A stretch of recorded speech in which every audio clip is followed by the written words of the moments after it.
یکم ذی الحجہ کے بعد ناخن اور بال کاٹنا۔ ذی الحجہ کے پہلے 10 دنوں میں بال اور ناخن نہ کاٹنے کی شرعی حیثیت کیا ہے؟ کیا یہ صرف قربانی کرنے والوں کے لیے ہے یا سب مسلمانوں کے لیے ہے؟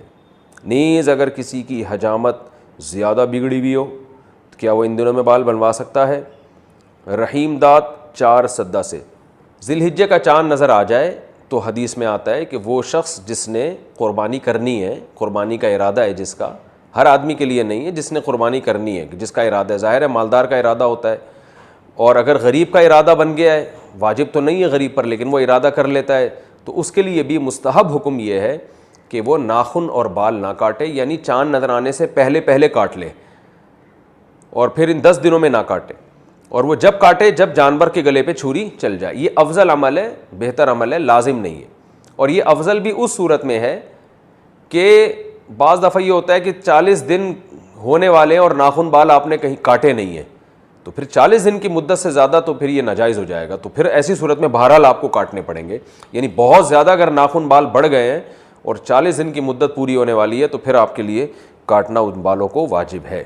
قربانی اپنے وطن میں ہو تو بال وغیرہ کس حساب سے کاٹیں گے؟ بیٹا لندن میں رہتا ہے اور قربانی کراچی میں ہوتی ہے، کیا وہ اپنے بال وغیرہ کراچی کے حساب سے قربانی کے بعد کاٹے گا؟ نزہت صاحبہ کراچی سے۔ جی ہاں، کیونکہ حدیث میں آتا ہے کہ جو بال یا ناخن نہ کاٹے جائیں، جو کہ افضل عمل ہے، واجب نہیں ہے، تو وہ اس صورت میں ہے جب جانور کے گلے پہ چھری چل جائے تو پھر کاٹ سکتا ہے۔ تو جب کراچی میں اس نے قربانی کی اور یہاں جانور کٹ گیا تو وہ لندن میں ہو یا امریکہ میں ہو، بال کاٹ سکتا ہے۔ قربانی کی عبادت کا آغاز کب ہوا؟ کیا قربانی حضرت ابراہیم علیہ السلام کے زمانے سے شروع ہوئی ہے؟ یہ اس سے پہلے بھی ہوتی تھی؟ نیز یہ حضرت ابراہیم علیہ السلام سے پہلے جو نبی تھے وہ کس چیز کی قربانی کرتے تھے؟ عثمان گوجرانوالہ سے۔ قرآن سے اشارہ ملتا ہے کہ قربانی حضرت ابراہیم علیہ السلام سے پہلے بھی ہوتی تھی، مگر اس شکل میں نہیں تھی، وہ دوسری شکل میں تھی۔ اذ قربا قربانا فتقبل من احدہما ولم يتقبل من الآخر۔